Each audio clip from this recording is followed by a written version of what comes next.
everyone, and thank you for joining us on this week's Have You Heard? Armor Animal Health's video series.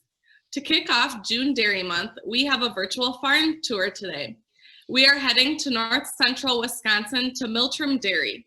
We are going to see behind the scenes where cows are milked, learn a little bit about the day in the life of the farmer, and see how the cows spend their day. My name is Sarah Griswold, and I have been with Armor Animal Health for 2 years, serving as the dairy marketing lead. I grew up on my family's hobby farm about 30 minutes west of Madison, Wisconsin. So to kick off June Dairy Month today, I want to know what your favorite dairy products are. Use the comments and give me a shout out of what your favorite dairy products are. Is it milk, cheese, ice cream? I don't know if I personally can pick just one. Today is National Cheese Day, and my favorite cheese is Munster, but I also love deep fried cheese curds. And I do also love chocolate milk, and my favorite ice cream is chocolate peanut butter. I went to school at UW-Madison, and it's pretty hard to beat Babcock ice cream on the terrace. David, what are some of your favorite dairy products? Well, I definitely do love ice cream, and my go-to is always a cookie dough flurry with chocolate ice cream. Definitely have to have that chocolate in there. Yes, I agree. Those are some good ones, and there's just too many to name. So give us a shout out in the comments and tell us where you're watching from and what your favorite dairy products are. Well, I want to thank everyone for joining us again this week, and we know your time is valuable and you're here to see a virtual farm tour. So I want to go ahead and get started with that. Like I mentioned, we have Miltram Farms with us, David joining us in Athens, Wisconsin. And if you're not familiar where Athens is, it's about 30 minutes west of Wausau, right smack dab in the center of the state. The farm started in the 1930s and today milks 2,500 dairy cows. David, why don't you go ahead and tell us a little bit more about the history of the farm? Yeah, so we are definitely a family farm. Miltram Farms itself was established in 1988 by my dad, Scott Trimner, and my uncle, Tom Miller. And over the years, we've continued to grow and expand. And currently, we milk 2,500 cows, about 1,100 in our 18 robots, and then the rest in a double 24 herringbone parlor. And then along with that, we crop about 5,000 acres, and all of that goes to feed the cows here at the farm. Well, that sure does sound like some good information and certainly a family business. Before we begin the tour today, I want to let our viewers know that if you have any questions throughout David showing us around the farm, just type them in the comments section and we'll be sure to get those answered. We will be giving away a dairy prize pack in honor of June Dairy Month, so go ahead and ask any questions that you have. And if you are watching the recorded version, you can still ask a question and we'll get those answered for you. We will be recording and it'll be available on Facebook and our YouTube channel. So David, why don't you go ahead and show us where the cows are and what they're up to, maybe what they're laying on and what do they eat in a day? Yes, so let's take ourselves a quick walk. So the cows here are bedded on what we call reclaimed sand.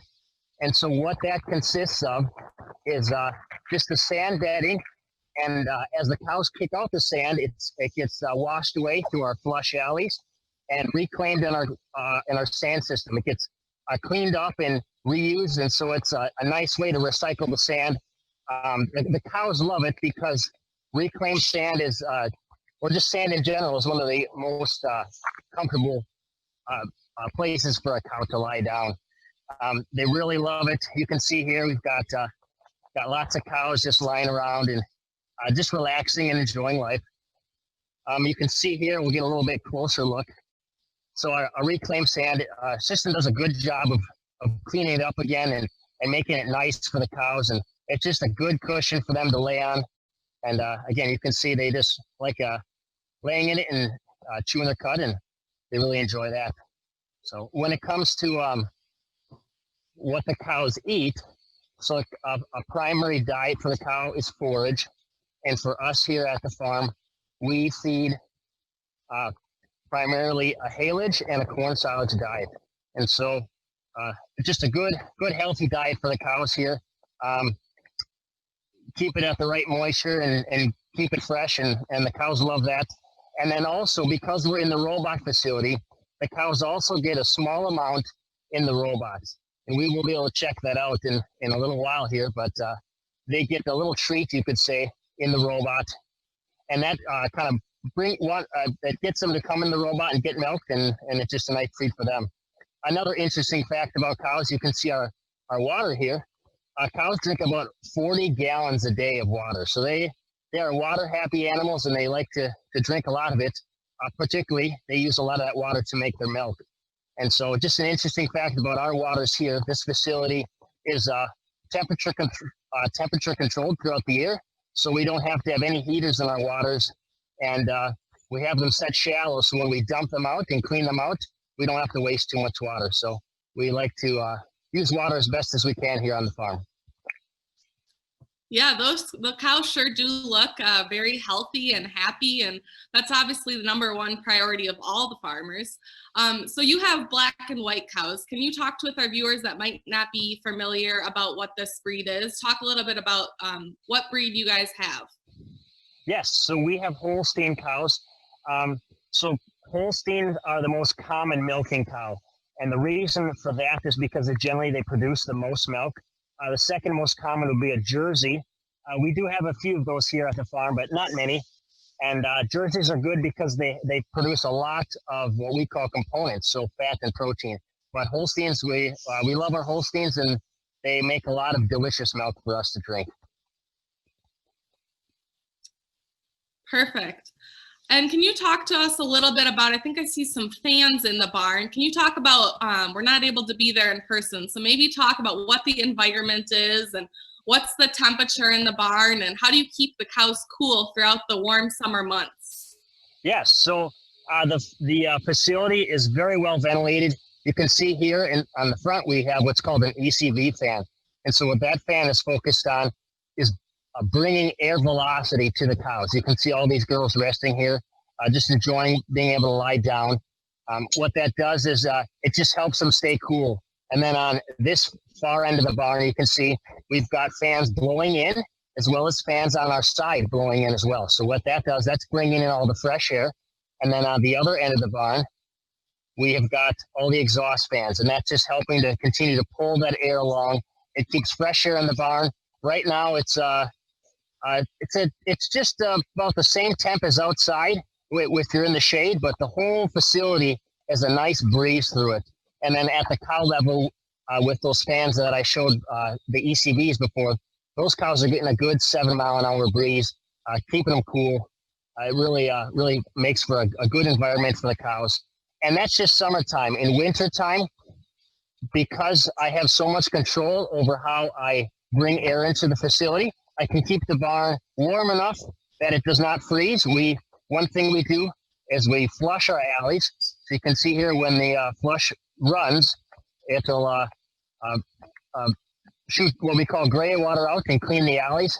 And so because the system allows me to control the temperature so well, I can keep it warm enough. 40 degrees is a nice temp for cows in winter. They're not using energy to cool themselves, but they're just feeling real comfortable at that temp. Excellent. Yes. Again, keeping the cows healthy and happy all year round is your number one priority there on the farm. Do you want to take us in and start showing us around the robotics and how the cows get milked? Yes, we will head there next. One interesting fact while we head there, if you see all the lighting are actually self-adjusting. And so what that means is that depending on how much natural light comes in from the outside, it will dim those lights during the day. And then at nighttime, they dim way down low enough that the cows actually can't perceive the light. And what that does is it gives the cows a good 7 hours a night of what you could say is true darkness for them, to allow them to rest better and just get a good night's sleep, you could say. Although cows generally only sleep a few minutes a day, but they rest for up to 14 hours a day. So what we got here, we've got 4 robots in this room. So I'll just give you a quick overview. Looks like we've got one coming in now. So we'll see if she's a candidate to get milk. So because of the goodies, the treats in here, some cows will come in more often than they need to. And when that time comes, the robot will just kick her out again and wait for the next cow. But it looks like we've got a taker. So we'll talk a little bit about what's happening here. So the brush is going to do just a good job of pre-cleaning the udder. By doing that, it just allows for clean milk to be harvested, and also keeps the cow healthier, keeps any kind of dirt or germs from getting into the udder and causing what we call mastitis, which is a pretty common, I guess you could say, a pretty common sickness for a cow. So we want to keep her healthy and keep all the germs out of there. So about how long does it take for your average cow to get milk? So in the robot barn here, it takes about 7 minutes and 15 seconds to get milked. So it's a pretty quick process. The cleaning process is very consistent in the robots. While this robot is continuing to clean, why don't we just take a look at our screen here? And so you guys can kind of see what's going on here. What this tells us is it tells us the cow number, as well as how much milk it expects her to give. And so it expects her to give about 31 pounds of milk. And then up in the corner here, it's telling me how much of a treat she's getting. So she could get up to 3.5 pounds for this visit.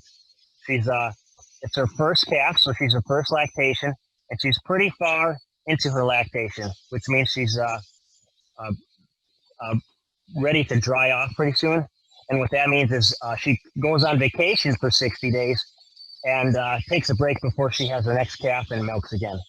So now we can see the robot just uses a little laser and scans for the teats and hooks right up. And these robots that we have here, we're very, very happy with them. They do a good job. They're very quick at what they do. So another perk of the robots is this cow here is very nice and she's used to the robot, but a new cow won't be. She'll be a little nervous, but the robot is patient because it'll never get mad. It'll just continue to do what it needs to do for the cow and help keep her calm. So as she's getting milk there, why don't you talk with us a little bit about the decision of getting robots on your farm? How did you guys come to this, and how has the transition been going? Yes, so that's a good question. So it was a very tough choice. We thought about either putting in a rotary parlor or putting in the robots. And so we felt that robotics was kind of a good way forward when it comes to labor and cow health. Labor is continuing to get more expensive and harder to find. And then the other nice thing that we liked about the robots is the fact that the cows are able to do whatever they want throughout the whole day. What we have is called a free floor setup. And so at any time, the cow can go get milk, go eat, or go lie down. And she can do that all at her own will. And so I like that because the whole environment for the cow is more natural to what she wants to do, and hopefully makes for a less stressful environment for her, more comfortable, and therefore just a healthier cow who is going to live longer. And that's what we really want and what we care about here on the farm. And so that was a big decision for why we decided to go with robots. Interesting. And how much milk does your farm produce? Where is it shipped? Where can, if somebody's watching and wants to go support your farm in particular, what can they buy at the grocery store, or where is your milk shipped, and what particular labels could they potentially look for? So our milk is shipped to Mullins Cheese. And so a part of that question is a little bit tough because Mullins doesn't have any label themselves. If you want to go get any kind of product that comes from our farm, you can go to Mullins. They have a store in Knowlton, and so you can go there, get fresh cheese curds, get other fresh items there. But otherwise, a lot of what they make is packaged for other companies and sold elsewhere. So, but Mullins is a great place to sell to. We ship anywhere from 4 to 5 semi-loads a day, and so that would be each semi-load is 52,000 pounds. And so that is going to be, we do the quick math here, going to be about 4,500 gallons a day. No, a little more than that. So I think it's about actually 6,000 gallons a day per load. So we make a lot of milk here on the farm. Yes, certainly. I just want to take a break and remind our viewers that as you're watching and David is talking and showing us around the farm, certainly ask any questions that you may have. I see we have a couple questions that have come in, and we'll get to those shortly. But be sure to ask any questions, and we are giving away a dairy prize pack to the best question today. So David, do you want to maybe show the robot again and how the process is going of that cow being milked that we saw earlier? Yes. So one thing actually that I can show here that's very cool about these robots is it allows the cow to get milked each quarter individually. So a cow has 4 quarters in her udder, and in conventional systems, it milks all 4 at the same time and pulls all 4 off at the same time. And so you can see here, this cow has more milk in her back, in the back of her udder. So the 2 quarters in the back are being milked for a longer period of time. And what that does is being able to have that specific quarter, it allows just the right amount of milking. Because one thing you want to do is be gentle with the teats. We don't want to over milk the cow, because over time that can be hard on her. And so a robot does a great job at knowing exactly when to stop when it's being milked. Yes, very smart indeed. Well, I will start asking you some of the questions that have come in. So somebody is wondering, how much maintenance do the robots require? So far the robots are new, and so that's something that we have been, I guess, continue to analyze. We've been in the robots now for about 8 months, particularly for this half. The other half even less, about 6 months. And so far they've been pretty good. We've also made modifications. One thing that I didn't explain to the viewers is we feed in the robot a grain mix, and so we've had to make some modifications versus a lot of farms would feed a pellet. And so that's a tough one to answer now, but so far it hasn't been too bad. But again, everything is new, and my hope is that as we get to that year point, any changes made have been settled down, and we can really start to drill in on that and see what that looks like. And can you show us inside of the robot? Yeah. What the kind of the system is behind, and what kind of you have to do to make sure everything is running smooth on your end? Yeah. So just some simple things. We've got the milk jar here that actually weighs every cow's milking. It's very accurate in that regard. This, when it comes to doing things in here, it's there's not usually a whole lot. Some things we'll blow out the inside of it with an air gun, make sure it kind of stays clean because it'll start to build up with dust. Another thing we do here, this is what's called a reagent that mixes one little drop with the milk, and it tells us the somatic cell count. And for viewers who don't know what that is, that's basically the amount of white blood cells in the milk, and the lower it is, the less stress there is on that cow and the healthier she is. So we want that to be as low as possible, and this helps us tell that. And we actually did have somebody ask, what does your somatic cell count run? Yeah, so actually in this facility, it runs about 80,000. And then just as a comparison, in the conventional facility, it runs about 140,000. So there is a difference. However, the animals in this facility are also younger right now, just because of all of the the new startup and buying new cows and whatnot. So that does make a difference, but the consistency of the robot really helps with keeping somatic cell count low. Another question that came in regards to data is somebody's wondering, is it true that farmers put Fitbits on their cows to track info? Yes. So every cow, let's see if we can't see one here. Every cow that is in the robot barn has a collar on. And what that does is it allows us to track her movements and her what we call rumination. And so because of that, we can track the health of the cow. So you can see on this girl here, she's got a nice little collar on. And so that also tells the robot which cow it is too. So that is useful for that as well. While you're in by the cows, another question came in about how many cows do you have per pen, and do you group them differently based on milk production and lactation stage with the robots? So right now we are at full capacity. So it's 60 cows a robot, and there's 3 robots. So that would be 180 cow pens. And so with that, right now, with it being a majority young animals, we do keep our older animals. So any cow that has had 2 calves or more, 2 lactations, we keep them in their own pen along with other first lactation. But we have 2 pens of those, and then the rest are first lactation. Eventually, when we get to kind of a normal state, we will try to separate the first lactation animals from the older ones and continue to do that. But once they're in a pen, we plan to keep them in there for their whole lactation. We don't want to move them around too much.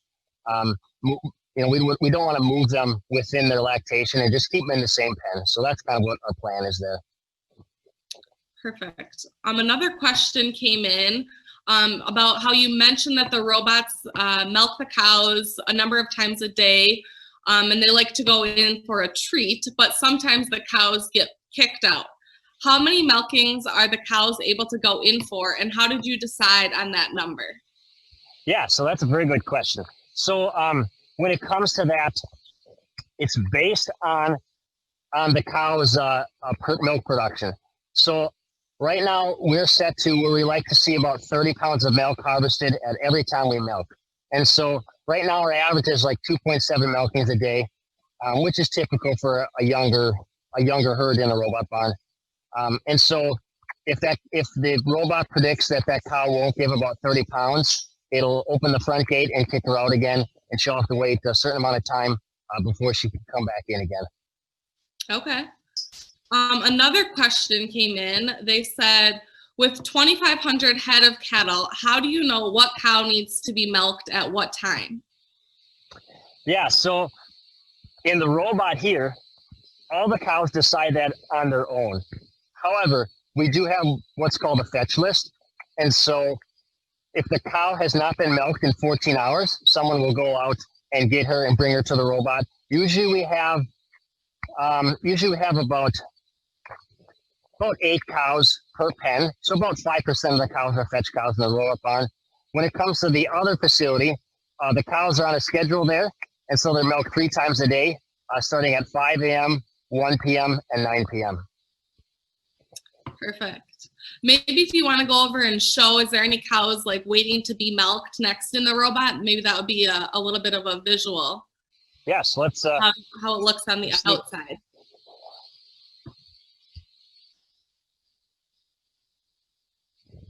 Yeah, we'll switch to the other view. So you can see here, cows really love the robot because they're lining up. You've got one girl there getting milked. This girl's in line, and I think this girl here is just kind of waiting, third in line here. And then you've got cows over here. You've got 2, 3, 4 in a line. So there's definitely times where cows like to get milked more often than other times. Usually the slowest time is, of course, about 2 a.m. But yeah, this is what you could call the holding area. But the cool thing about this holding area is, again, that the cows they don't have to be in here. So you can kind of see here, I'll give you the pan view. The cows are just sitting here waiting to be milked, maybe drinking a little water. And when they get milked, they can leave right away, or if they don't decide they don't want to wait any longer, they can go and eat feed or lie down. Perfect. And you talked a little bit about the beginning about how many employees you have, and then that somebody is in charge of fetching the cows. Maybe talk a little more about your employees and the difference between the ones that work in the robot barn versus your other milking facility. Yeah, so we have about 42 full-time employees. And our team that works in the robot barn, it's a bit of a different atmosphere here, because what they're really focusing on is just taking care of the cows and giving the cows what they need, because the robots are milking. Versus in the conventional barn, obviously we still have we have a great maternity crew who helps the cows when they're giving birth. We have a great herd team that takes care of cows after that time. After a cow is given birth is kind of her most sensitive time. And so, but then you also have a great team in the parlor that are milking the cows. And so that's obviously a different atmosphere because this barn is solely focused on the cow care side versus over there, we've got a great team focusing on getting the cows milked and doing a good job getting them milked. And you talked a little bit earlier yesterday with me about how some of your employees have been there up to 20 years. Yes, yeah, I'm very proud and excited to say we actually have two who hit 20 years on Tuesday and one hits 20 years tomorrow. And so one thing we like to say is we're definitely a farm family. And so we've got a lot of people here that have been with us for a long time. And we really appreciate all of the loyalty and hard work that they put into the farm. And it's definitely a blessing, all the great people we have at the farm here. So you can't ask for a better team, that's for sure. Certainly. Well, it doesn't look like any more questions have come in. So maybe to wrap it up, why don't you share with us some ways that we can support dairy farmers throughout June Dairy Month? Yeah, that's a great question. So I'd say your biggest things are eat lots of pizza. Pizza has a lot of cheese on it. Eat a lot of ice cream, especially during this hot month. We're getting some great weather for ice cream here now. Drink a lot of coffee, and in your coffee, put a lot of milk in there as well. So a lot of milk and creamer. Those are great ways to support a farmer. And then anytime you meet a farmer, I guess tell them thank you for what they do, and know that everything that we do is for the best for our animals and also for the consumers and for our customers. Well, we sincerely thank you, David, for taking time out of your busy day to show us your farm. And please share this video with your friends for anybody that's watching that may not have been able to see a dairy farm in person before. This will be a great way that you can show them a little behind the scenes. So again, this video has been recorded and will be available on our Facebook and YouTube channel. So if you are watching didn't get answered, feel free to use the comments and we'll get those answered for you. We will be posting a survey link in the comments section after the video concludes. Please fill that out as we'd love to hear your feedback. And you also will have a chance at winning a $100 Armor Animal Health credit. I also want to mention that we have a number of specials going on in honor of June Dairy Month. So if you would like a list of those promotions and product offerings, please feel free to let us know in the comments or on that survey. Next week, we will be visiting with our lab director in Portland, Oregon, and our veterinary relations manager here in Wisconsin. They'll be discussing BVD and how to prevent it and the simple steps you can take to test. And with that, I want to say cheers and happy June Dairy Month.